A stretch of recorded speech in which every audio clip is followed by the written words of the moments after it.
Salam sehat.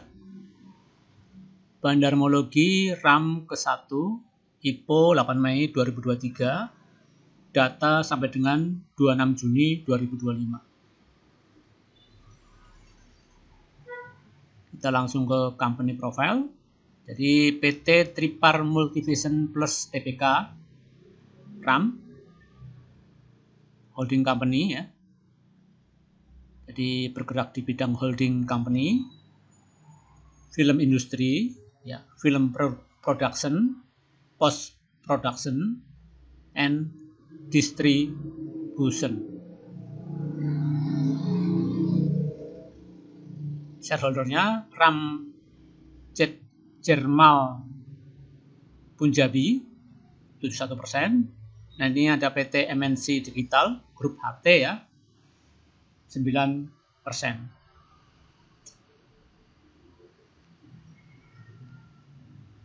Ini Aryo Bayu Wicaksono, itu direktur utama. Terus ini rumornya ada keluarga Luhut juga.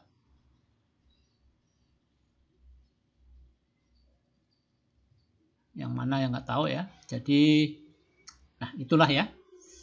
IPO-nya 929 200.000. Ya. Kita langsung aja. Ini underwriter-nya adalah AI, yaitu UOB Keihan Sekuritas dengan harga IPO 234. Di mana posisi saham publiknya ya, adalah 15% pada saat berdiri, yaitu 929 juta lebih. Sedangkan founder share-nya itu 85%.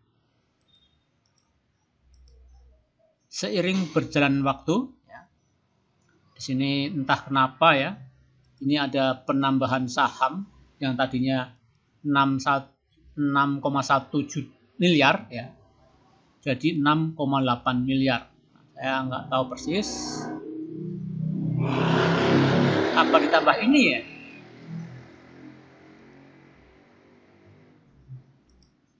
6 juta ini, 619 juta ini. Ya kalau dijumlahkan iya sih ini. Ya. Nah, itu hitungan yang jago ya. Orang tertentu ya. Kalau saya nggak begitu jago, tapi yang jelas ada penambahan saham di sini sebanyak kurang lebih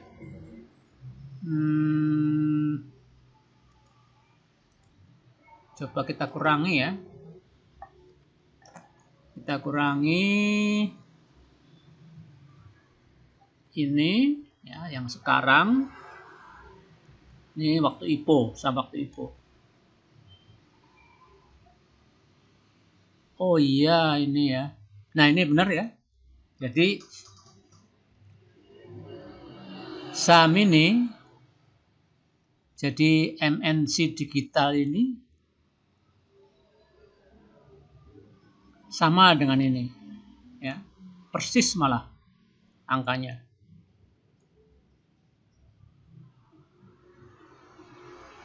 Jadi saham baru ya, menciptakan saham baru atau gimana? Apa sahamnya ini? Tapi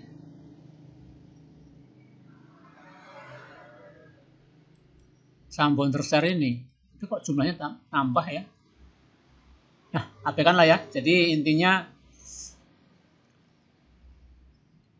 PT MNC Digital ini dia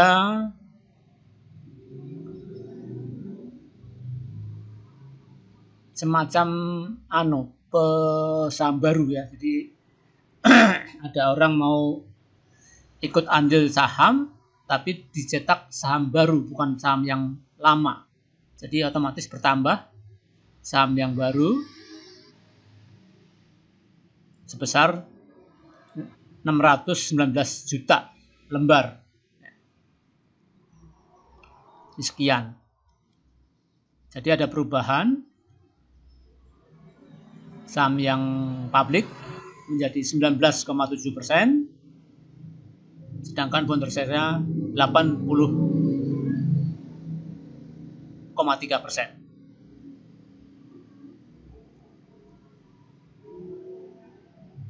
Ya, tadi kiraan saya itu saham yang punya MNC ini itu mengambil saham punya founder share misalnya.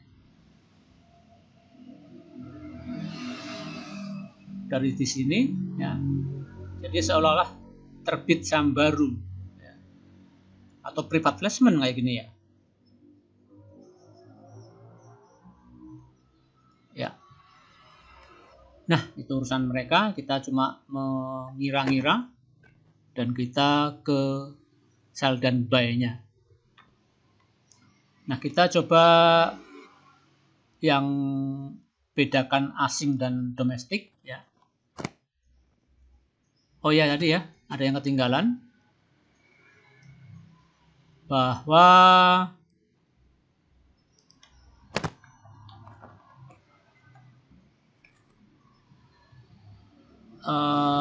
ZA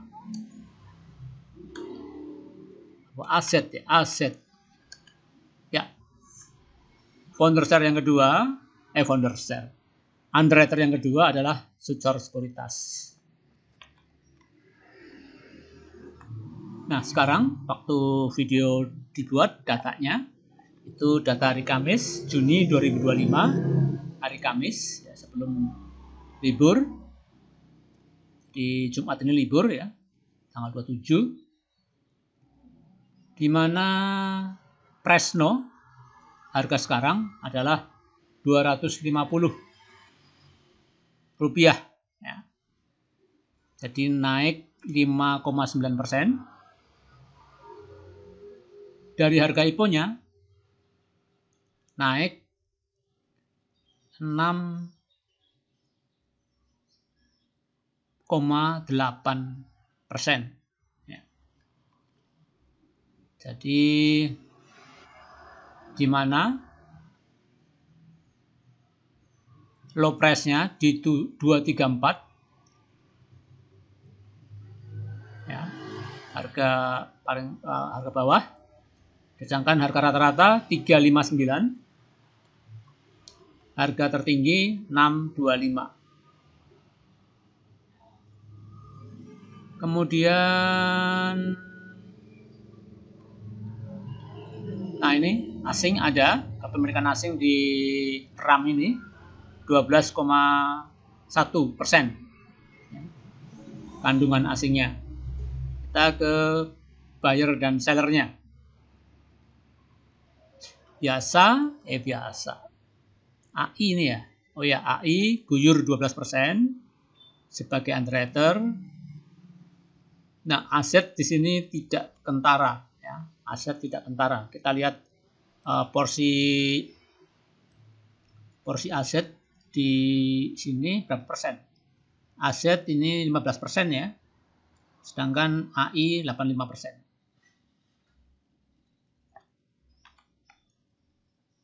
AI guyur 20 sebentar. Guyur 12%, TPF 9%, ZPF 5%. Ini anggaplah retail. Terus jadi EP ya, EP. Nah, di sini yang beli juga EP. Jualnya 54%, belinya 55%. Nah, ini yang sering membedakan ini ya. Yang sering membedakan analisa antara asing dan kalau kita bedakan asing dan domestik dengan yang tidak kita bedakan. Nah, kalau seperti ini, kalau tidak kita bedakan asing dan domestik, otomatis kan hilang barang. Dia jual sekian, jual sekian 392, beli 403, kan dikit. Jadi seolah-olah nol ya, karena cuma berapa ini? Katakanlah 8 jutaan ya. 8 jutaan, 9 jutaan lah ya. Sedikit lah. Ya. Jadi 1 juta itu sama dengan 100.000 lot. Ya kecil, 100.000 lot. 0, sekian persen. Nah, jadi seolah-olah EP nggak ikut andil. Ya. Seharusnya memang ada ya. Seharusnya ada karena memang SID-nya bisa sama tapi rekening yang berbeda, RDN-nya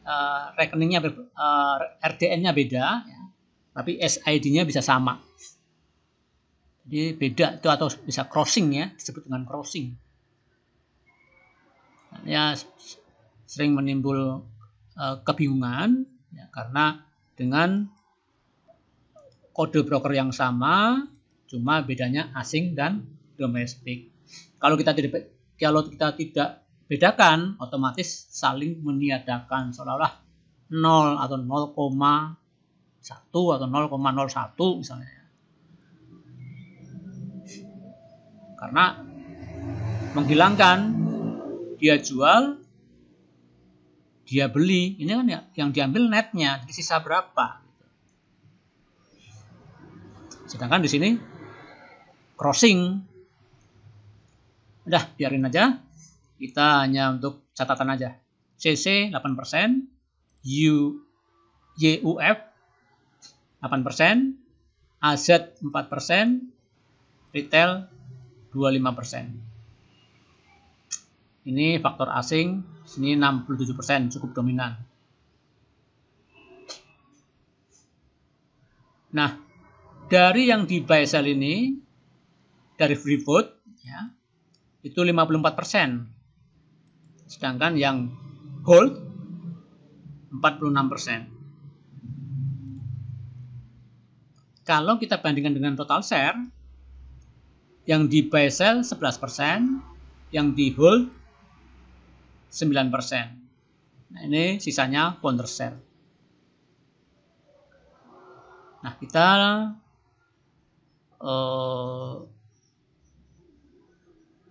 menuju perbandingan dengan total share.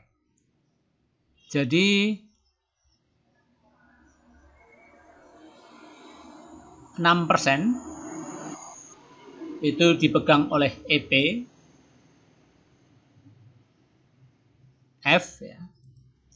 1% CC, YUF pegang 1%.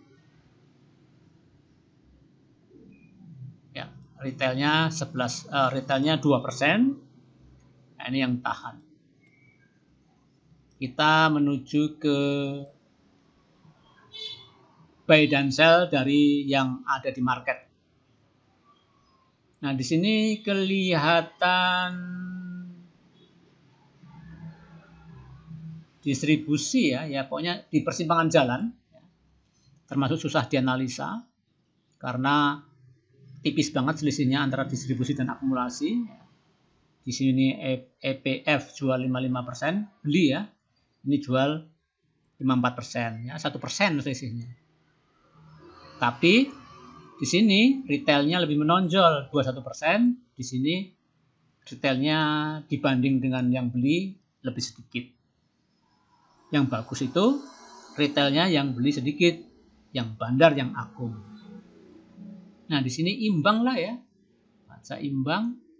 Nah, ini masih 50-50 ya. Nah, tapi ditinjau dari total share ya, atau beri saham ini masih cukup ya tingkatan sedang ya. Di mana founder share-nya masih 80%, ini free float-nya ini masih 9%, jadi yang buy di IPO tapi tidak dijual dan belikan, masih di hold, invest dia, karena perusahaan ini udah berumur berapa tahun? 2,5 tahun.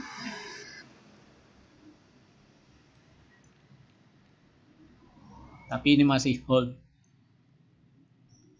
Nah, itu ya. Nah, kita coba yang abaikan asing dan domestik. Ya. Abaikan asing dan domestik.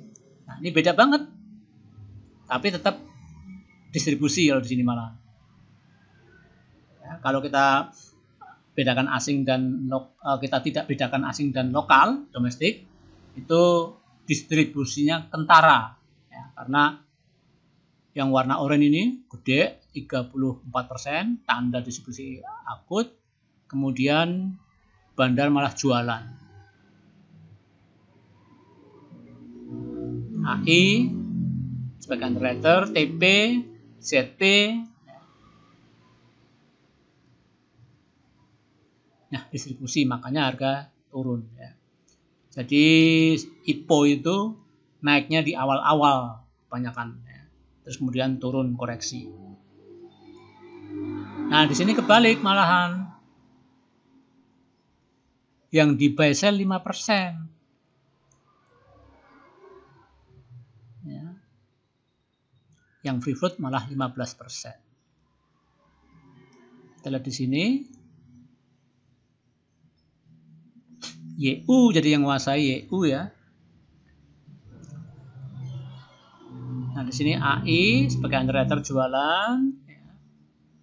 TP jualan 20%, AI 37%, ZB 10%, 10% ya. Ya, cukuplah ya, paham lah ya. Nah, kita tinggal ke kekinian. Nah, di sini RAM tertanggal 11 Februari sampai dengan 27 Juni. Nah, kalau di sini kelihatan akum ya. Kalau kita bedakan asing dan bukan. Ya. Akum di mana CC 66%, MI 15%, EP 8%.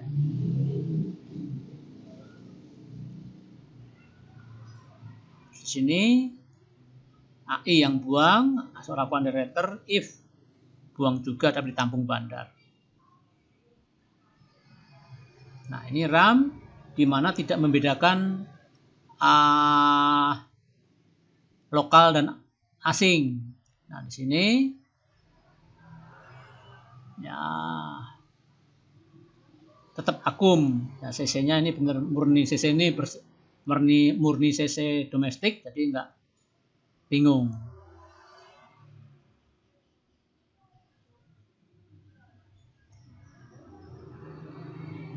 Ya, akum ya, secara kalau dengan asumsi kita tidak membedakan domestik dan lokal. Akum, terus yang kekinian, yang benar-benar hari terakhir kemarin,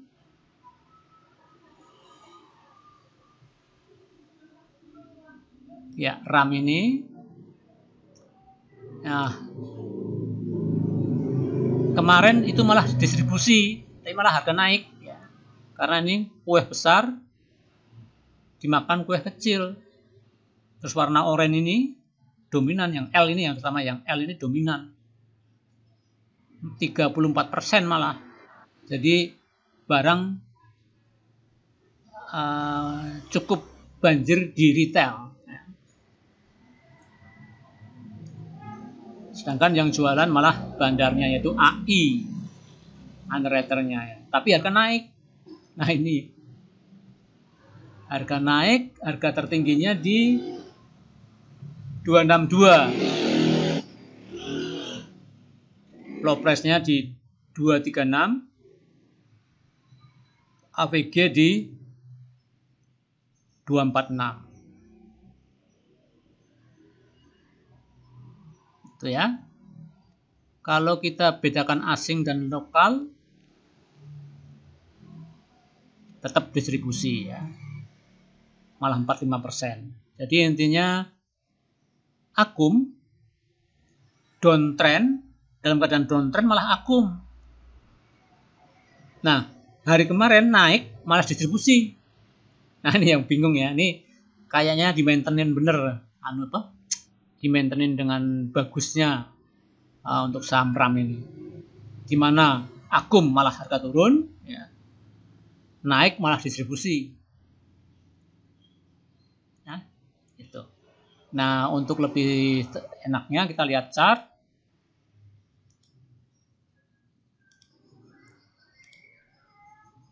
RAM Punjabi. RAM ya.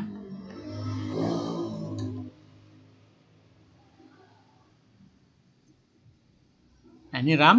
Nah, ini naik tapi malah distribusi. Oh, dia nyuri ya, gap up turun, gap up turun. Suka main gap up ini. Ya. Jadi itu kurang menarik ya. Terlalu berbelit-belit, maksud saya apa?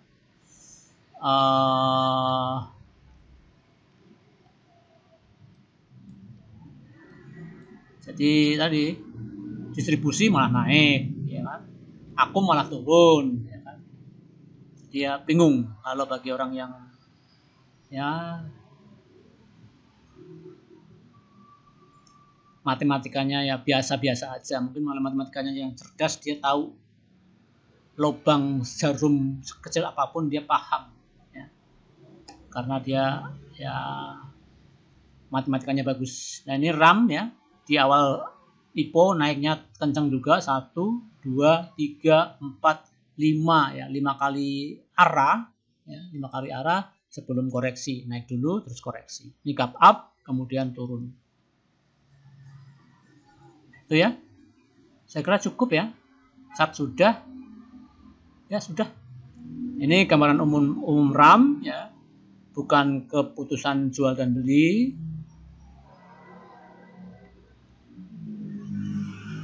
Ini sebuah analisa ya, tergantung bandarnya kapan mau jalan. Ya, bandarmologi memang kelemahannya ya tadi. Bandar mau kerek atau enggak, gitu aja. Kalau mau kerek ya besok naik. Kalau enggak mau, ya entah kapan naiknya. Itu kelemahan. Jadi tapi untuk santai, trading santai, apa invest santai atau swing santai ya kita bandarmologi pertimbangan. Kalau pingin yang cepat ya technical analysis. Walaupun ini juga bagian technical analysis, tapi yang lagging. Kalau yang pingin leading itu ya technical analysis. Itu dengan chart, dengan garis MA-nya dan volume tentu saja. Ya, salam sehat.